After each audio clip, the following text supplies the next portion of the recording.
ആര് വിചാരിച്ചാലും ഈ അടി തീരാൻ പറ്റത്തില്ല. ഗാസയുടെ ഹമാസിന്റെ ലീഡർമാരെ മുഴുവൻ കൊല്ലും.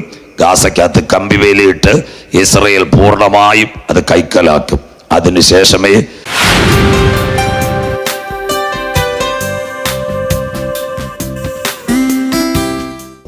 വരാൻ പോകുന്ന ലോകമഹായുദ്ധവും ലോകത്തിന്റെ അന്ത്യവും.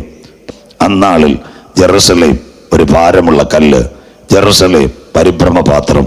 ജാതികൾ അതിനെതിരെ വിരോധമായി കൂടി വരും. അതിനെ തൊടുന്നവർ കഠിനമായി മുറിവേൽക്കപ്പെടും. എന്താ ജെറുസലേം? അബ്രഹാം, ഇസഹാക്ക്, യാക്കോബ്. യാക്കോബിന് പേര് കിട്ടുന്നു ഇസ്രയേൽ. മോശയുടെ നേതൃത്വത്തിൽ ഒരു ജനമായി ആഴമേറിയ ചെങ്കടൽ കടന്നു. യോശുവയും കാലേബും മുന്തിരിക്കൊല വെട്ടി അബ്രഹാം കാൽ ചവിട്ടിയ വാഗ്ദത്ത കനാനിലെത്തി. 4 രാജ്യത്വങ്ങൾ, ബാബേലും മേദ്യ പാർശ്യം, ഇവരെല്ലാം ചവിട്ടി മതിച്ചു. ഗ്രീസുമെല്ലാം. യേശു ക്രിസ്തുവിന്റെ ജനനത്തിൽ അവന്റെ രക്തം ഞങ്ങളുടെ മേലും ഞങ്ങളുടെ തലമുറ മേലും കാൽവറിയില് അവ പരമയാഗത്തിന് തൊട്ടു മുമ്പ് ലോകത്തിന്റെ വൻകരകളിലെല്ലാം അവർ ചിതറുന്ന കാഴ്ചയാണ്. ജെറുസലേം മടക്കി അവരുടെ കയ്യിൽ കിട്ടുന്നു. അങ്ങനെയെങ്കിൽ 1ാമത്തെ രാജാവായി ഇസ്രയേലിന്റെ ശൗൽ, 2 ദാവീദ്, 3 ശലോമോൻ. ശലോമോന്റെ തലമുറ രഹാബായും. ആ കാലഘട്ടത്തിലാണ് ഇസ്രയേൽ വെട്ടിമുറിക്കപ്പെടുന്നത്. ഒരു രാഷ്ട്രം ഇസ്രയേൽ, മറ്റൊരു രാഷ്ട്രം യഹൂദിയ. ഇസ്രയേലിന്റെ തലസ്ഥാനം ശമരിയ, യഹൂദിയുടെ തലസ്ഥാനം ജെറുസലേം. 19ഉം 21ഉം ഭരണാധികാരികൾ 2ഇടത്തും ഭരിച്ചു. യേശു ക്രിസ്തുവിന്റെ കാലത്ത് ജെറുസലേം മുഴുവൻ കൈവിട്ടുപോയി. യഹൂദൻ ചിതറി. 20,750 കിലോമീറ്റർ ഇസ്രയേൽ എന്നവരുടെ കയ്യിലുണ്ട്. 671 കിലോമീറ്റർ ഈ കിഴക്കൻ ജെറുസലേം. അതിനുവേണ്ടിയ അന്തിമ യുദ്ധം. അങ്ങനെയെങ്കിൽ ഈ ദിവസങ്ങളിൽ നിങ്ങൾ വ്യക്തമായി അതെല്ലാം കണ്ടുകൊണ്ടിരിക്കുന്നു. അതിൽ 1ാമത്തെ ഭാഗമായി 1967 ഈസ്റ്റ് ജെറുസലേം ആര് പിടിച്ചെടുത്തു? ഇസ്രയേൽ പിടിച്ചെടുത്തു. 2ാമത്തെ ഭാഗമായി പരിഭ്രമപാത്രം മിസ്റ്റർ ട്രംപ് അതിനെ ജെറുസലേമിനെ തലസ്ഥാനമാക്കി എംബസി അവിടെ തുറന്നു. ഇന്നലെ രാത്രി ഇസ്രയേൽ യഹൂദ രാഷ്ട്രം UN രജിസ്റ്റർ ചെയ്തു. ഒരു കാരണവശാലും യഹൂദൻ ഇത് വിട്ടുകൊടുക്കത്തില്ല. ആ സമയത്ത് ഒരടി നടക്കുന്നു. റഷ്യ ഉക്രൈൻ അവസാനിച്ചിട്ടില്ല. ഇന്നലെ രാത്രി ഇപ്പോഴത്തെ ഗാസ ഇസ്രയേൽ നിങ്ങളോട് വരച്ചു കാട്ടി. ആമോസിന്റെ പ്രവചനം 2:5 യെരുശലേമിന്റെ മതിലുകളെ ഞാൻ കത്തിക്കും, യഹൂദ്യക്കകത്ത് തീ അയക്കും. അതാ ഒക്ടോബർ 7 സുന്ദരമായ യെരുശലേം യഹൂദിയ പട്ടണങ്ങൾ നിലവിളിച്ചു. സൂക്കോത്ത് പെരുന്നാൾ അല്ലെങ്കിൽ കൂടാര പെരുന്നാൾ. ഇസ്രയേലും ഗാസയും 4 അതിക്രമം. ആമോസ് 1:6-7, സെഫന്യാവ് 2:4-5-6, ഇരമ്യാവ് 47:5-6-7, സെക്കരിയ 9:5-6. ആര് വിചാരിച്ചാലും ഈ അടി തീരാൻ പറ്റത്തില്ല. ഗാസയുടെ ഹമാസിന്റെ ലീഡർമാരെ മുഴുവൻ കൊല്ലും. ഗാസയ്ക്കകത്ത് കമ്പിവേലിയിട്ട് ഇസ്രയേൽ പൂർണ്ണമായും അത് കൈക്കലാക്കും. അതിനുശേഷമേ ഇവൻ വെടിനിർത്തൽ നടത്തത്തുള്ളൂ. അങ്ങനെയെങ്കിൽ ഇന്ന് ലോകരാജ്യങ്ങളെ UN വെല്ലുവിളിക്കുന്നു. ഒരു രാഷ്ട്ര നേതാക്കൾ പറഞ്ഞാലും ഇവൻ അനുസരിക്കത്തില്ല. പക്ഷെ ദൈവവും ഇവന്റെ സുഹൃത്തുക്കളും എല്ലാം അവനെ കൈവിടും. അതാ ഇരമ്യ പ്രവചനം 22, 21, 22. ഇസ്രായേലേ, നിന്റെ ശുഭകാലത്ത് ഞാൻ നിന്നോടരുളി, നീ കേൾക്കയില്ല. എൻ്റെ വാക്ക് കേൾക്കാതിരിക്കുന്നത് ബാല്യം മുതൽ നിനക്കുള്ള ശീലം. അതിൻ്റെ താഴെ ഒരു വാക്കുണ്ട്, നിന്നെ മേയ്ക്കുന്നവരെ കൊടുങ്കാറ്റ് മേയ്ക്കും. ഇനി ഒരു കോവിഡൊക്കെ വന്നു കഴിഞ്ഞാൽ ലോകം സാമ്പത്തികമായിട്ട് തകർന്നു പോകും. സ്തോത്രം. ഇപ്പം തന്നെ നിങ്ങൾക്കറിയത്തില്ല, ശാംബാസ് വിട്ടിരിക്കുന്നവർക്കറിയാം, ജയദാസനക്കറിയാം. ഈ പട്ടണത്തിൽ തിരുവനന്തപുരം ജില്ലയിൽ ഏകദേശം 1000-ഓളം രാത്രികൾ ഞാൻ പ്രസംഗിക്കാത്ത കവലയില്ല, കമ്പോളവും ഇല്ല. ഇവിടെ അനവധി പെയിന്റർമാർ, ഇലക്ട്രീഷ്യന്മാർ, ഈ തിരുവനന്തപുരം ജില്ലയിലെ മേജർ ബിൽഡിംഗ് പണിയുന്ന കോൺട്രാക്ടേഴ്സ് എല്ലാം എൻ്റെ സുഹൃത്തുക്കളാണ്. CSIയിലുണ്ട്, ബന്ധുക്കോസിലുണ്ട്. അവരെല്ലാം എൻ്റെ സുഹൃത്തുക്കളാണ്. അവരെന്നോട് ഈ കഴിഞ്ഞ ദിവസങ്ങളിൽ പറഞ്ഞ വാക്ക് നിങ്ങളോട് പുറത്തങ്ങ് പറയുക, പണി തീരെ കുറവാ, പണിഞ്ഞതിൻ്റെ പൈസയും കിട്ടാനില്ല. സ്തോത്രം. ഈ ജില്ലയിൽ നിന്ന് നിങ്ങൾക്കറിയത്തില്ല, ഞാൻ പറഞ്ഞുതരാം. അനവധി ചെറുപ്പക്കാർ പണി തേടി കോഴിക്കോട്, വടകര, കാസർഗോഡൊക്കെ പോയിരിക്കുക. ഇവിടൊക്കെ പണി കുറേ. ഇനി ഒരു കോവിഡോട് വന്നു കഴിഞ്ഞാൽ, അല്ലെങ്കിൽ ഈ JN1 വന്നു കഴിഞ്ഞാൽ സാമ്പത്തിക മാന്ദ്യം ഉണ്ടാവും. അതാ ബൈബിൾ നിന്നെ മേയ്ക്കുന്നവരെ കൊടുങ്കാറ്റ് മേയ്ക്കും. ഇസ്രയേലിലെ 5 രാഷ്ട്രങ്ങൾ സപ്പോർട്ട് ചെയ്യുന്നു. America, Canada, Australia, France, Britain. അതുകൊണ്ടായി അടി നടന്നപ്പോൾ അവരുടെ നേതാക്കൾ അവിടെ ചെന്നത്. അത് കഴിഞ്ഞാൽ പണമില്ലെങ്കിൽ അവരെല്ലാം വിട്ടുപോകും. ഇന്ന് രാത്രി വീണ്ടും ഇരമ്യാ എഴുതി, നിന്റെ സ്നേഹിതന്മാർ നിന്നെ വിട്ടുപോകുന്നൊരു കാലം. ഇസ്രയേലിനെ എല്ലാവരും കൈവിടും. അപ്പോൾ അറബ് ലീഗും ചൈനയും റഷ്യയും എല്ലാം ഇസ്രയേലിന് നേരെ വരും ഒരാക്രമണത്തിന് വേണ്ടി.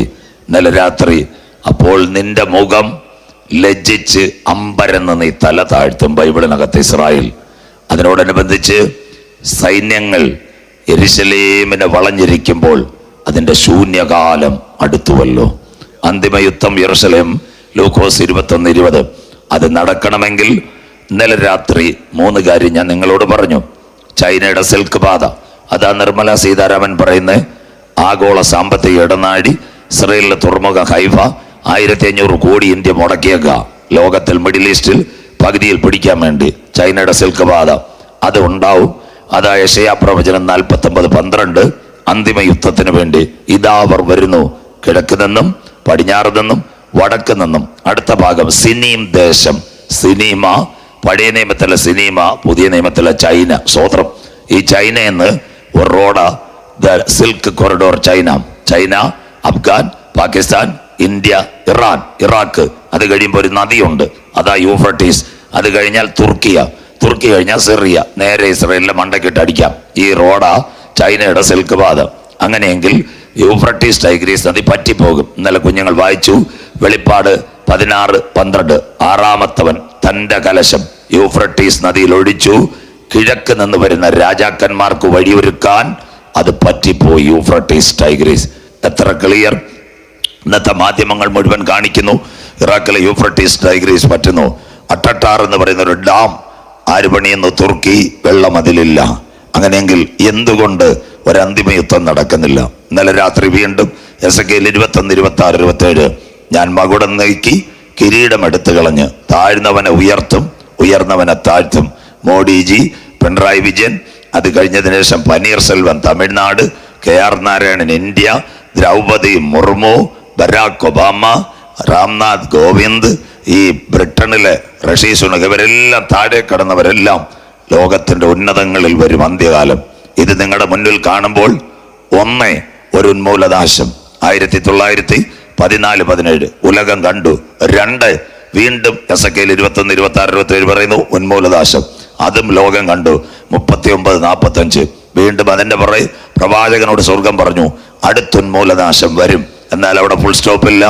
അതിന്റെ ബാക്കിൽ ഒരു വാക്യം ഇന്നലെ രാത്രി നമ്മൾ വായിച്ചു കുഞ്ഞുങ്ങൾ. അതിനു മുമ്പ് അവകാശമുള്ളവൻ തൻ്റെ മക്കളെ ചേർക്കുവാൻ മധ്യാകാശത്തിൽ വരും. എസെക്കിയേൽ 36:24 ഇന്നലെ ഞാൻ തൊട്ടു. നിങ്ങൾ ചിതറിപ്പോയ രാജ്യങ്ങളിൽ നിന്നും ലോക പട്ടണങ്ങളിൽ നിന്നും നിങ്ങളെ പൂർണ്ണമായി മടക്കി വരുത്തും. കോവിഡാണ് ഇന്ന് യഹൂദൻ മടങ്ങി വരുന്നു. അതുകൊണ്ട് ഇസ്രായേലിന്റെ മുൻ പ്രധാനമന്ത്രി യായിർ ലാപ്പിഡ് പറഞ്ഞു, അപ്പൻ ആരോ ആകട്ടെ, അമ്മയുടെ പേര് പാസ്പോർട്ടിലുണ്ടെങ്കിൽ മടങ്ങി വരാം. അങ്ങനെയെങ്കിൽ അന്തിമ യുദ്ധം റഷ്യയും ചൈനയൊന്നും അല്ല. മത്തായി 23:37 ഇന്നലെ രാത്രി വായിച്ചു.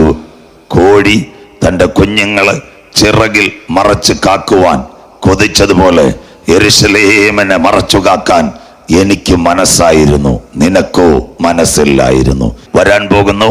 ലോകരാഷ്ട്രങ്ങൾ ഭാരമുള്ള കല്ലായ ഇസ്രയേലിന് നേരെ തിരിയുന്നു.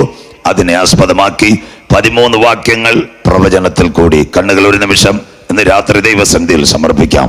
കാലം അതിൻ്റെ അന്ത്യത്തിൽ, യുഗം അതിൻ്റെ പരിസമാപ്തിയിൽ, ദിനങ്ങൾ അതിൻ്റെ കടശി ദിനങ്ങളിലേക്ക് ഒരു ഘടികാരത്തിലെ സൂചി ചലിക്കുന്നത് പോലെ അന്ത്യകാല സംഭവങ്ങൾ കണ്ണിന് മുൻപിൽ കാണുമ്പോൾ അകത്തളത്തിനകത്ത് കൃപ പ്രാപിച്ച ദൈവമക്കൾ മണ്ണാകുന്ന മായവിട്ട് അനന്തനിത്യയുടെ കവാടങ്ങൾ തുറക്കുമ്പോൾ എനിക്ക് വേണ്ടി പ്രതിഫലവുമായി എൻ്റെ നാഥൻ മധ്യാകാശത്തിൽ എനിക്ക് വേണ്ടി വെളിപ്പെടുമെന്ന് വിശ്വസിക്കുന്ന ദൈവമക്കൾ കൺവെൻഷൻ കൂട്ടങ്ങളുടെ അവസാന രാത്രി സ്വർഗമുഖത്തേക്ക് നോക്കി പറയൂ, ഇത് സംഭവിച്ചു തുടങ്ങുമ്പോൾ ഞങ്ങളുടെ വീണ്ടെടുപ്പ് അടുത്തിരിക്കുന്നത് കൊണ്ട് ഇന്ന് രാത്രി നിവർന്ന് തലകളെ ഉയർത്തുവിൻ. കാവല്ലൂര് നിന്റെ ദൈവത്തെ എതിരേൽപ്പാൻ ഒരുങ്ങിക്കൊള്ളുക. കണ്ണുകൾ ഒരു നിമിഷം ദൈവസന്നിധിയിൽ സമർപ്പിക്കാം. പട്ടണം മുഴുവൻ മഴ പെയ്യുന്നു. തിരുവനന്തപുരം, കൊല്ലം പെരുമഴ. കാട്ടാക്കടയ്ക്ക് പുറം മഴ പെയ്യുമ്പോൾ ഇന്ന് രാത്രി ഒരു കുട പോലെ 4 കിലോമീറ്റർ മഹാദൈവം നമ്മുടെ കണ്ണുനീര് മാനിച്ചുകൊണ്ട് ഈ കൺവെൻഷൻ പന്തലിനകത്ത് അനവധി പേരുടെ കാലുകൾ ചവിട്ടിക്കൊണ്ട് അപ്പാ പിതാവേ എന്ന് ദൈവസന്നിധിയിൽ നിലവിളിക്കുക ഈ ഞായറാഴ്ച ഒരവസരം കൂടി തന്നതിനായി ഞാൻ ദൈവത്തെ വാഴ്ത്തുന്നു. എല്ലാ കണ്ണുകളും മൂടാൻ. കൊയ്ത്തുകാലത്തൊക്കെ യോർദാൻ തീരമല്ല കവിഞ്ഞൊഴുക. പഴയ നിയമത്തിന്റെ മരണത്തിന്റെ നദിയായി യോർദാന്റെ വക്കത്ത് ആരെങ്കിലും കാൽ ചവിട്ടിയാൽ അവന്റെ കാലക്കലിനകത്ത് പുതഞ്ഞ് മരണം വീഴും. പഴയ നിയമത്തിൽ ഒരു വിശ്വസ്തനായ മനുഷ്യനുണ്ട്, അവന്റെ പേരാ മോശ. മോശയ്ക്ക് കീഴെ താഴെ നിന്ന് കട്ടം വെള്ളം ഒഴിച്ചു കൊടുത്ത ഒരുവനുണ്ട്, യോശുവ. കാലത്തിന്റെ യവനികയ്ക്കകത്ത് മോശ പോയി കഴിഞ്ഞപ്പോൾ ഇസ്രായേൽ മക്കളുടെ പാളയത്തിന്റെ ചുമതല ആരുടെ കയ്യിൽ കൊടുത്തു? യോശുവയുടെ കയ്യിൽ കൊടുത്തു.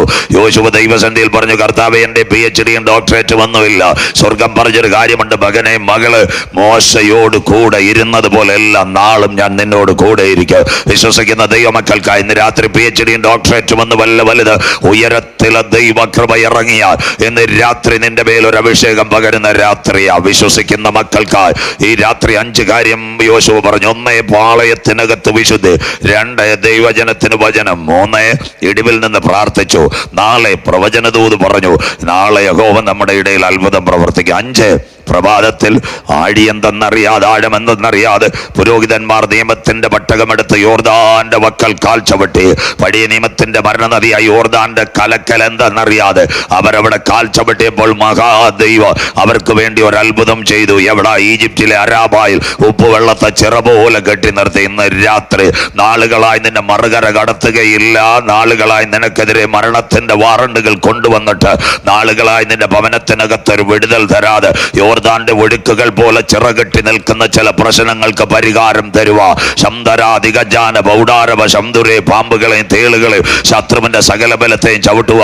വാഴ്ചകളെയും അധികാരങ്ങളെയും അന്ധകാരത്തിന്റെ പോരുകളെയും കാൽവരുടെ കൊലക്കളത്തിൽ തകർത്തുയർത്തെഴുന്നേറ്റ് റോമാ ഗവൺമെന്റിന്റെ ഇംപീരിയൽ മുദ്രയെ പൊട്ടിച്ച് പുറത്തു വന്ന മഹാദൈവത്തിന്റെ പുത്രന്റെ കരം ഇന്ന് രാത്രി നിനക്ക് വേണ്ടി വെളിപ്പെടുമ്പോൾ നാളുകളായി നിനക്കെതിരെ ഒഴുകുന്ന യോർദാന്റെ ഒഴുക്കുകൾ, ഹല്ലേലൂയ, പരാജയത്തിന്റെ ഒഴുക്കുകളെ മാറ്റുവാൻ ഇന്ന് രാത്രി നിന്നെ മറുകര കടത്തുവാൻ മഹാദൈവത്തിന്റെ കരം ഇന്ന് രാത്രി യോർദാനിൽ മാത്രമല്ല, ഈജിപ്തിലെ ഉപ്പുചിറ പോലെ അരാബയിൽ മാത്രമല്ല, ഇന്ന് രാത്രി കാവല്ലൂർ കൺവെൻഷൻ ഗ്രൗണ്ടിലും അവന്റെ കരം ഇറങ്ങി വന്നിട്ടുണ്ട്. വിശ്വസിക്കുന്ന ദൈവമക്കൾക്കായി ഇന്ന് രാത്രി ഞാൻ എന്റെ ദൈവത്തെ വാഴ്ത്തുന്നു. ഇന്ന് രാത്രി ഗ്രൗണ്ടിൽ നിന്ന് പുറത്തു പോകുമ്പോൾ പറയണ, ഇന്ന് കണ്ട മിസ്രയീമിനെ ഞാൻ കാണുകയില്ല, ഇന്ന് കണ്ട കഷ്ടം ഇനി എനിക്ക് വരത്തില്ല. ഇന്ന് രാത്രി എന്റെ കർത്താവ് എനിക്ക് വേണ്ടി ഒരു വാക്ക് കൽപ്പിച്ചാൽ, ശതാധിപൻ പറഞ്ഞതുപോലെ അങ്ങ് എന്റെ വീട്ടിനകത്ത് വരുവാൻ ഞാൻ യോഗ്യനല്ല. യേശുവേ, ഒരു വാക്ക് കൽപ്പിച്ചാൽ കിലോമീറ്ററുകൾക്കപ്പുറത്ത് എന്റെ ഭവനത്തിനകത്ത് ഒരു വിടുതൽ നടക്കുമെന്ന് പറഞ്ഞതുപോലെ നാളെ ഇവിടെ യോഗമിൽ അവസാന രാത്രി വചനം മുറുകെ പിടിച്ച് ദൈവസന്നിധിയിൽ നിലവിളിക്കുവാൻ തയ്യാറുണ്ടെങ്കിൽ കിലോമീറ്ററുകൾക്കപ്പുറത്ത് നിനക്ക് വേണ്ടി ഒരു മറുപടി തരുവാൻ ഇന്ന് രാത്രി ഞാൻ ആരാധിക്കുന്ന ദൈവശക്തി, കരുണാമയനും നിത്യനും നീതിമാനുമായ ഞങ്ങളുടെ ദൈവമേ, സ്വർഗ്ഗസ്ഥ പിതാവേ, അനുഗ്രഹിക്കപ്പെട്ട നല്ല രാത്രി വേളയ്ക്കായി തിരുമേനിയെ വാഴ്ത്തുന്നു. ഒരു രാത്രി കൂടി ഞങ്ങൾ തിരുപാദ പീഠത്തിലേക്ക് വരുന്നു. കഴിഞ്ഞ രാത്രി 3 ദിനങ്ങളിൽ മുറ്റുമായി ഞങ്ങളെ അനുഗ്രഹിച്ച മഹാദൈവം ഇന്ന് രാത്രി ദൂതസഞ്ചയമായി എളിയവരുടെ നടുവിലേക്ക് കടന്നു വന്നിട്ടുണ്ടല്ലോ. ചതഞ്ഞോടെ ഉടയ്ക്കാത്ത നല്ല ദൈവം, പുകയുന്ന തിരിയെ കെടുത്താത്ത നല്ല ദൈവം, കുഞ്ഞുങ്ങളുടെ ആവശ്യം അറിഞ്ഞ് പ്രവർത്തിക്കുക. ഈ രാത്രി കരുണാമയനായ ദൈവത്തിന്റെ അടിപ്പിണരുടെ കരം ഇന്ന് രാത്രി പ്രവർത്തിച്ചാട്ടെ. ഇന്ന് രാത്രി ഉത്സവത്തിന്റെ മഹാദിനമായ ഒടുക്കത്തെ നാളിൽ യേശുനാഥൻ ചൊല്ലി, ദാഹിക്കുന്ന ഏവനും എന്റെ അടുക്കലേക്ക് വരട്ടെ. തിരുവെടുത്ത് ചൊല്ലുന്നത് പോലെ ഇന്ന് രാത്രി ഒരു ജീവജല നദി ഇതിനകത്തുനിന്ന് പുറപ്പെടട്ടെ. ഒരു വചനത്തിന്റെ നദി, ഒരു അഭിഷേകത്തിന്റെ നദി, ഒരു പുറപ്പാടിന്റെ നദി, അത്ഭുത രോഗശാന്തിയുടെ നദി ഇന്ന് രാത്രി ഒഴുകട്ടെ. ഈ വചനം കേട്ട് അനേക ദൈവ കുഞ്ഞുങ്ങൾ ലോകത്തിന്റെ പട്ടണങ്ങളിലേക്ക് തിരുവചനവുമായി പോകുക. ഈ കൺവെൻഷൻ കൂട്ടത്തിനകത്ത് ചില കുഞ്ഞുങ്ങളെ പരിശുദ്ധാത്മാവ് ഈ രാത്രി വേർതിരിക്കുന്ന രാത്രിയായി മാറട്ടെ.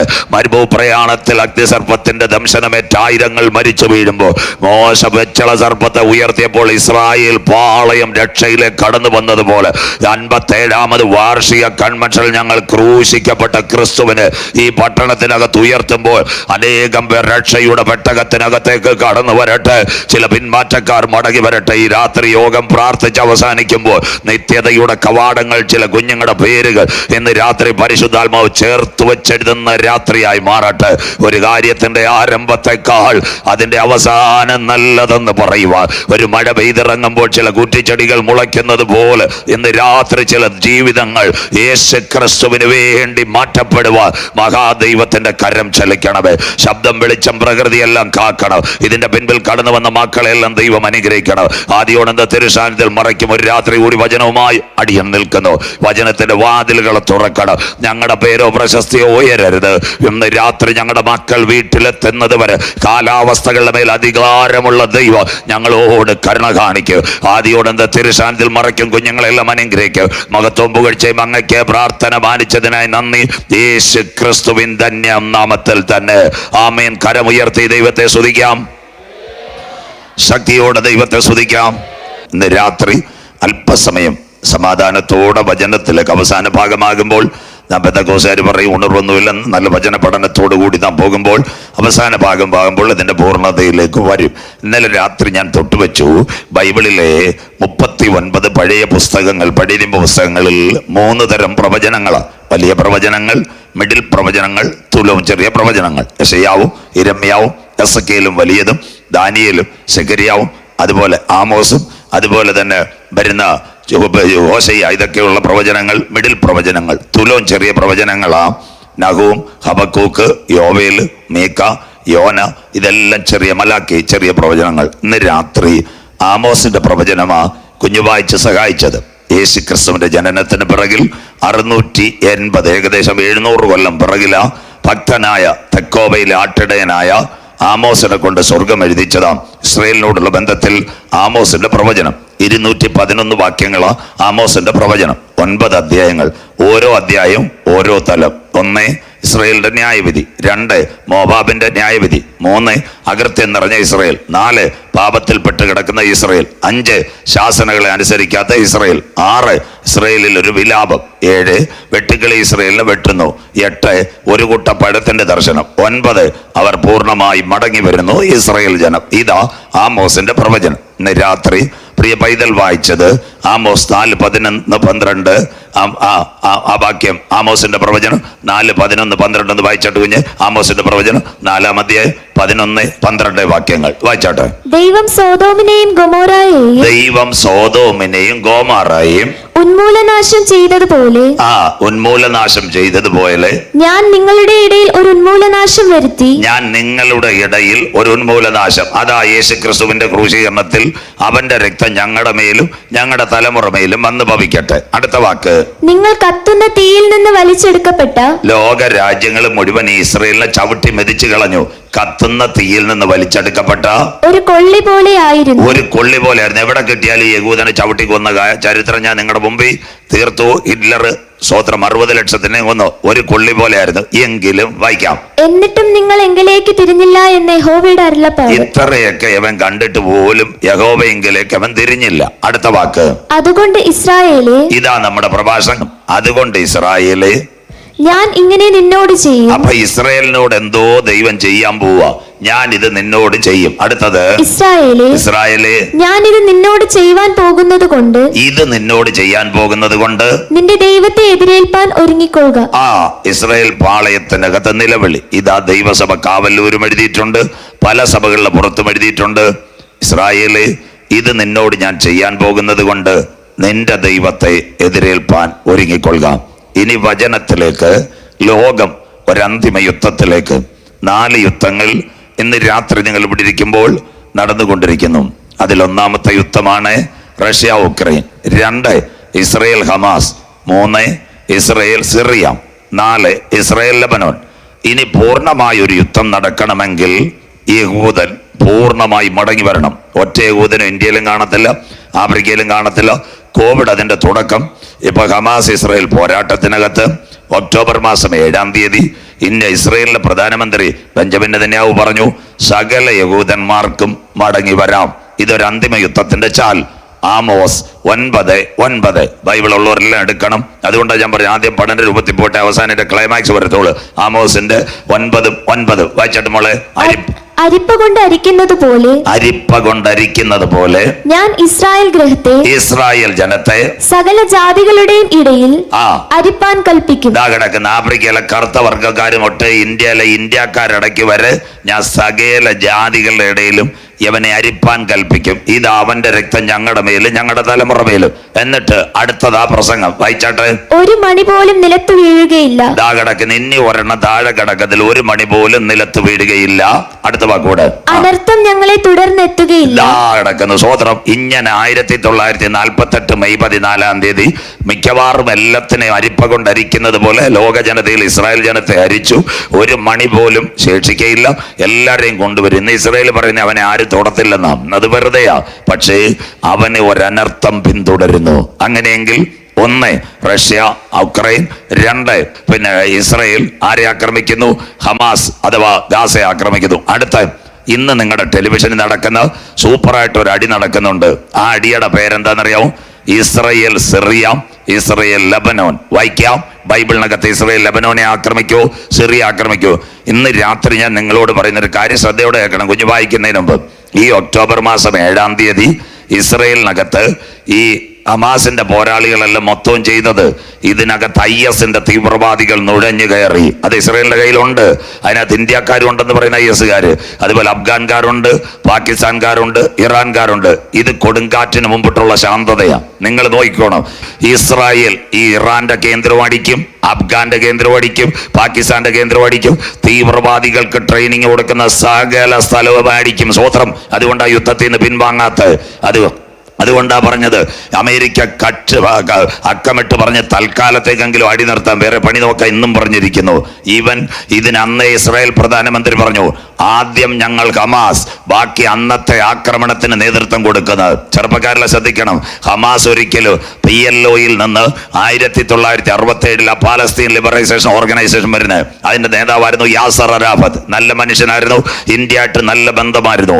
അതിനുശേഷം 1987 കാലഘട്ടത്തിൽ ഇസ്ലാമിക് ബ്രദർഹുഡ്, ഇതൊരു പ്രത്യേക വിഭാഗമാണ്. അതിൽ ഇറാനിൽ പണ്ടൊരു ചക്രവർത്തി ഉണ്ടായിരുന്നു, അവന്റെ പേരാ ഹാമാൻ, ഇസ്രായേലിനെ ചുട്ടുമുടിച്ചത്. ആ ഹാമാന്റെ എച്ചി തുടങ്ങുന്നതായി ഹമാസ്, ഹിസ്ബുള്ള എല്ലാം. യവന്മാരിനകത്ത് IS നുഴഞ്ഞു കയറിയിട്ട് ഒരിക്കലും പലസ്തീൻ ജനം ഇസ്രായേൽ ജനത്തെ വെടിവെച്ച് കൊല്ലും, കത്തിക്കുത്തി കൊല്ലും. പക്ഷെ ഈ പരിപാടി ചെയ്യത്തില്ല. മനുഷ്യന്റെ വയറ് കീറത്തില്ല, തല വെട്ടിമാറ്റത്തില്ല, ഡെഡ് ബോഡി വഴിയെ കൂടെ കെട്ടിവലിക്കത്തില്ല, വണ്ടിക്കകത്ത് കെട്ടിവലിച്ചുകൊണ്ട് പോകത്തില്ല. ഒരിക്കലും പലസ്തീൻ ജനത ചെയ്യത്തില്ല. പക്ഷെ ഇത് ചെയ്തിരിക്കുന്നത് ഈ ഹമാസിനകത്ത് ഇറാന്റെ സപ്പോർട്ടോടുകൂടി കടൽ വഴി നുഴഞ്ഞു കയറിയ തീവ്രവാദികളാണ് ഇത് ചെയ്തിരിക്കുന്നത്. ഇത് ഇസ്രായേലിന് അറിയാം. അതുകൊണ്ട് ആദ്യമായിട്ട് അമേരിക്കയുടെ 2 പടക്കപ്പൽ, ഒന്നാമത്തെ പടക്കപ്പൽ ആദ്യമെത്തി ഇസ്രായേലുമായിട്ടുള്ള സമയത്ത് ഏറ്റവും നിർണായക 90 വിമാനമായിട്ട് അമേരിക്കയ്ക്ക് അറിയാം ഒരുപക്ഷെ ഇറാൻ ഇസ്രായേലിനെ നേരെ കൈവെക്കാൻ സാധ്യതയുണ്ട്. അതുകൊണ്ട് അഡ്വാൻസ് ആയിട്ട് 90 പോർക്കപ്പലുകൾ, 90 വിമാനമുള്ള ഫാൽക്കൺ വിമാനമുള്ള കപ്പൽ അതേ മെഡിറ്ററേനിയൻ കടലിൽ കൊണ്ടുവന്നിട്ട് അമേരിക്കയുടെ പ്രസിഡന്റ് നേരെ ഇസ്രായേലിലെത്തി. ലോക ചരിത്രത്തിൽ ആദ്യമായി ഒരു യുദ്ധം ഉണ്ടാകുന്ന സ്ഥലത്ത് അമേരിക്കൻ പ്രസിഡന്റ് ചരിത്രത്തിൽ വരത്തില്ല.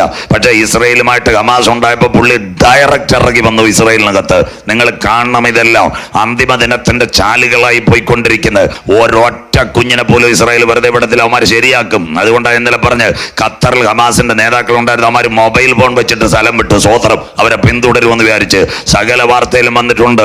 ഇസ്രായേൽ പറഞ്ഞിട്ടുണ്ട് യുദ്ധപ്പിഴങ്ങും തീരത്തില്ല. അങ്ങനെയെങ്കിൽ അറബ് ലീഗിനെ ചൊടിപ്പിച്ചുകൊണ്ട് ഇന്ന് രാത്രി 2 അടി നടക്കുന്നു. അതാ ഒന്ന് സിറിയ, ഒന്ന് ലെബനോൻ. വായിക്കാം. ഇസ്രായേൽ സിറിയ അടിക്കോ, ഇസ്രായേൽ ലെബനോനെ അടിക്കോ? യെശയ്യാ പ്രവചനം 17:1-2 രാത്രി ബൈബിൾ പ്രകാരം യെശയ്യാ പ്രവചനം 17:1-2 വാക്യങ്ങൾ വായിച്ചട്ടെ. ദമ്മേശേക്കിനെ കുറിച്ചുള്ള പ്രവാചകം. ദമ്മേശേക്ക് എന്ന് പറയുന്നത് ഏതാണെന്നറിയാമോ? ഡമാസ്കസ്. സിറിയയുടെ തലസ്ഥാനമാണ് ഡമാസ്കസ്. പൗലോസ് കുതിരയ്ക്കകത്ത് പടപടാ പോയത് ദമ്മേശേക്കിനെ കുറിച്ചുള്ള പ്രവചനം വായിച്ചട്ടെ. ഇതാ ദമ്മേശേക്ക് ഒരു പട്ടണമായിരിക്കാതെ വണ്ണം, സിറിയ ഒരു പട്ടണമാകാതിരിക്കാൻ തക്കവണ്ണം നീങ്ങിപ്പോയിരിക്കുന്നു. 2 പട്ടണങ്ങളെ അടിച്ചുകൊണ്ട് തുടങ്ങിയിരിക്കുക ഇപ്പൊ ഇസ്രായേൽ. ഒന്ന് ഡമാസ്കസ്, 2 ആലപ്പോ. സിറിയയിലെ 2 പട്ടണങ്ങളാ. ഇത് 2നെ ഇന്ന് ഇസ്രായേൽ അടിച്ചുകൊണ്ടിരിക്കുക. അടിവിട്ടിട്ടില്ല. ഒരു സ്ഥലത്ത് ഹമാസുമായിട്ട് ശക്തമായ ഫൈറ്റ്. കരസേന വെള്ളം പങ്കറി കയറ്റുന്നു, ഹമാസിന്റെ നേതാക്കളെ കൊല്ലുന്നു, കുഞ്ഞുങ്ങളെ വരെ വാരിയിട്ട് കൊല്ലുമ്പോൾ ഇപ്പുറത്ത് അവൻ സിറിയനെ അടിച്ചുകൊണ്ടിരിക്കുക. അടുത്ത ഈ വർഷം നിങ്ങൾ കാണാൻ പോവാ, പുതുവർഷം തുടങ്ങിക്കഴിഞ്ഞാൽ അവൻ അടിക്കും, ലെബനോനെ അടിക്കും. വായിക്കാം. അടുത്തതാര്? സിറിയ ഒരു പട്ടണമാകാതെ ശൂന്യ കൂമ്പാരമാകും. അടുത്ത വാക്ക് വായിച്ചാണ് മോളെ. അരോവേർ പട്ടണങ്ങൾ നിർജ്ജനമായിരിക്കുന്നു. ഇതാ ലെബനോൻ, ലെബനോൻ, ലെബനോൻ. ഹിസ്ബുള്ള പഴയ നിയമത്തിൽ എഴുതി വെച്ചിട്ടുണ്ട്. അരോവർ, ഇന്നത്തെ ലെബനോൻ.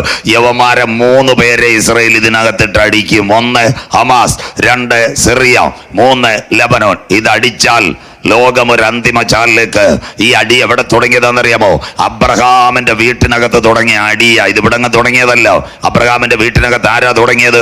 രണ്ടുപേർ, ഇസഹാക്കും ഇസ്മായിലും. അത് കഴിഞ്ഞിട്ട് വീണ്ടും രണ്ടുപേരടി, ഏശാവും യാക്കോബ്. അവസാനത്തെ അടി എവിടെ ആയിരുന്നെന്നറിയാമോ? ഏലാ താഴ്വര. അങ്ങനെ കേട്ടവർ വല്ലതും ഉണ്ടോ?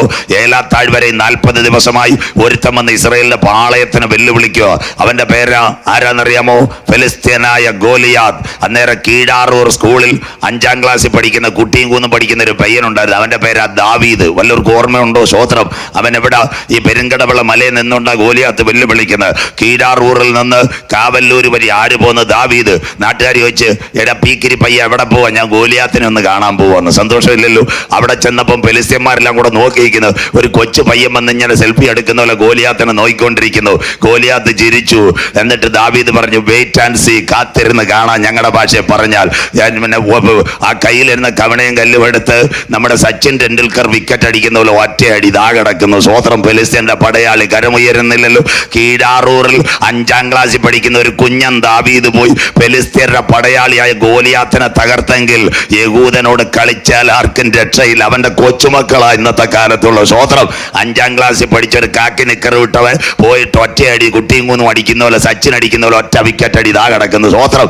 ഇത് ഇവിടെ തുടങ്ങിയ അടിയല്ല, ഇതിന്റെ ഫൈനലാ വരാൻ പോകുന്ന 3ാം ലോക മഹായുദ്ധം. അങ്ങനെയെങ്കിൽ ഇന്ന് രാത്രി ബാക്കിയുള്ള കാര്യങ്ങൾ നിങ്ങൾ കേൾക്കണം. അറബ് രാജ്യങ്ങൾ മുഴുവൻ ആർക്കെതിരെ?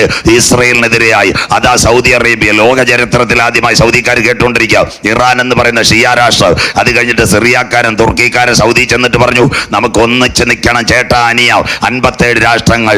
പക്ഷേ സൗദി ഇപ്പം മിണ്ടത്തില്ല. സൗദി ഇപ്പം മിണ്ടിക്കഴിഞ്ഞാൽ Arab American shipping company, America സൗദിയുടെ പീ സൂര്യാവും പോവും. അതുകൊണ്ട് മിണ്ടത്തില്ല. സ്വോത്രം. അത് കൊണിഞ്ഞ് അതിനുശേഷം പറഞ്ഞു, അറബ് ലീഗിന്റെ 57 രാഷ്ട്രങ്ങൾ കഴിഞ്ഞ ദിവസങ്ങളിൽ ഒരുമിച്ചു. ഒന്നും ചെയ്യാൻ പറ്റത്തില്ല. പക്ഷേ ഇന്ന് രാത്രി, കഴിഞ്ഞ ദിവസം ഞാൻ വായിച്ചതുപോലെ, അമേരിക്ക തകർന്നാൽ, ബ്രിട്ടൻ തകർന്നാൽ, ഫ്രാൻസ് തകർന്നാൽ, കാനഡ തകർന്നാൽ, ഓസ്ട്രേലിയ തകർന്നാൽ, എണ്ണ വിപണി ആരെയിലാണെന്നറിയാമോ? അറബ് രാജ്യങ്ങളുടെ കയ്യിലാ. സ്വോത്രം. അതിനെ ആര് കൈക്കലാക്കും? ഇന്നത്തെ ചൈനയും റഷ്യയും അത് കൈക്കലാക്കി കഴിഞ്ഞാൽ, ഇംഗ്ലീഷ് രാഷ്ട്രങ്ങളുടെ സാമ്പത്തിക മണ്ഡലം തകർന്നാൽ, കേരളത്തിന്റെ 6 ഡിസ്ട്രിക്ട് വലിപ്പമുള്ള ഇസ്രായേൽ, 20,750 കിലോമീറ്റർ ടെല്ലവീവ്, അത് കഴിഞ്ഞ് ജെറുസലേം, അഷ്കലോനും, അഷ്ഡോദും, ലൂദും, ദിമോണയും, യാഫയും, ഹൈഫയുമുള്ള ഈ എവിടത്തേക്ക്? ഇസ്രയേലിന്റെ മണ്ണിലേക്ക് ലോകരാഷ്ട്രങ്ങളുടെ വിമാനങ്ങൾ കുതിച്ചു കയറുന്ന കാലം വരാൻ പോകുന്നു. അതുകൊണ്ട് ആമോസ് പറഞ്ഞ, ഇസ്രായേൽ, ഇത് നിന്നോട് ഞാൻ ചെയ്യാൻ പോകുന്നത് കൊണ്ട് നിന്റെ ദൈവത്തെ എതിരേൽപ്പാൻ ഒരുങ്ങിക്കൊള്ളുക. ഇനി എഹെസ്കേൽ 38:15-16 ഇന്നത്തെ കമ്മ്യൂണിസ്റ്റ് റഷ്യയും ചൈനയും അറബ് ലീഗും ഒരുമിച്ച് ആരെ ആക്രമിക്കാൻ ചെല്ലും? ഇസ്രയേലിനെ ആക്രമിക്കാൻ ചെല്ലും. ഈ യുദ്ധത്തിന്റെ പേരാ 3ാം ലോക മഹായുദ്ധം. പാകിസ്ഥാനും കാശ്മീരുമല്ല, റഷ്യയും ചൈനയുമല്ല. ഇത് നടക്കാൻ പോകുന്നത് യഹോശാഫാത്ത് താഴ്വരയിൽ. വാക്യമോളെ, എഹെസ്കേൽ പ്രവചനം 38:15-16. അതാ ഗർഭിണിക്ക് പ്രസവേദന വരുന്നു. ആദ്യ രാത്രി ഞാൻ പറഞ്ഞില്ലേ, കാരക്കോണത്ത് മെഡിക്കൽ കോളേജിൽ ചെല്ലുമ്പോൾ ഒരു പെൺകുട്ടിക്ക് ഉള്ളത്തിനകത്തൊരു ഗർഭത്തിന്റെ ധാരണമുണ്ടെങ്കിൽ ഗൈനക്കോളജിസ്റ്റ് 2 കാര്യം കൊടുക്കും. അയണും കൊടുക്കും, ഫോളിക് ആസിഡും കൊടുക്കും, ഒരു കുഞ്ഞിന്റെ ഡെലിവറിക്ക് വേണ്ടി. അതുപോലെ ഈറ്റ് നോവിന്റെ ആരംഭം ഇപ്പോൾ നടക്കുന്നെങ്കിൽ ഇനി സംഭവിക്കാൻ പോകുന്നത് അറബ് ലീഗ് മുഴുവൻ ഇസ്രയേലിന് നേരെ തിരിയും. വായിക്കാം. റഷ്യ നേതൃത്വം. എഹെസ്കേൽ 38:15-16. ഒരുങ്ങിക്കൊള്ളുക. വായിച്ചോ. നീയും നിന്നോടുകൂടെ പല ജാതികളും. ദാ കിടക്കുന്ന അറബ് ലീഗ് മുഴുവൻ നിന്നോടുകൂടെ ഒട്ടൊഴിയാതെ. വായിച്ചാട്ടെ. ഒട്ടൊഴിയാതെ കുതിരപ്പുറത്ത് കയറി ഒരു മഹാസമൂഹവും 57 ഇസ്ലാമിക രാഷ്ട്രങ്ങൾ, റഷ്യയും ചൈനയും ആർക്ക് നേരെ ചെല്ലാൻ പോവോ? ഈ ചൈനയുടെ സിൽക്ക് പാത വഴി ചെല്ലാൻ പോവോ? അന്തിമ യുദ്ധം. അടുത്ത വാക്ക് വായിക്കാം. മഹാസൈന്യവുമായി നിന്റെ ദിക്കിൽ നിന്ന്. റഷ്യയുടെ ദിക്ക് സൈബീരിയ. അടുത്തത് വടക്കേ അറ്റത്ത് നിന്ന് തന്നെ. അതുവഴി ഒറ്റച്ചാട്ട സിറിയാല ഗോലാങ്കുന്ന് വഴി ചാടി അങ്ങ് ഇറങ്ങും. എല്ലാം കൂടെ സ്വോത്രം. കേട്ടോണം. ഒരിടത്തൂടെ സിൽക്ക് പാത, മറു സൈഡിൽ കൂടെ സൈബീരിയ ടു സിറിയ. ഇതെല്ലാം സ്കെയിൽ വെച്ച് വരച്ചാൽ നിങ്ങളുടെ പുകയിലകത്ത് കിട്ടും. വായിക്കാം. അടുത്ത വാക്ക് വായിച്ചാട്ടെ. ദേശത്തെ മറയ്ക്കേണ്ടതിന് ഉള്ള ഒരു മേഘം പോലെ നീ എന്റെ ജനമായ ഇസ്രായേലിന്റെ നേരെ വരും. കരമുയർത്തിയാട്ട്. എന്റെ ജനമായ ഇസ്രായേലിന് നേരെ ദേശത്തെ മറയ്ക്കേണ്ടതിന് 57 ഇസ്ലാമിക രാഷ്ട്രങ്ങളും ഇന്നത്തെ റഷ്യയും ചൈനയും ആരുടെ നേരെ വരും? ഇസ്രായേലിന്റെ നേരെ വരും. എന്താ മേഘം?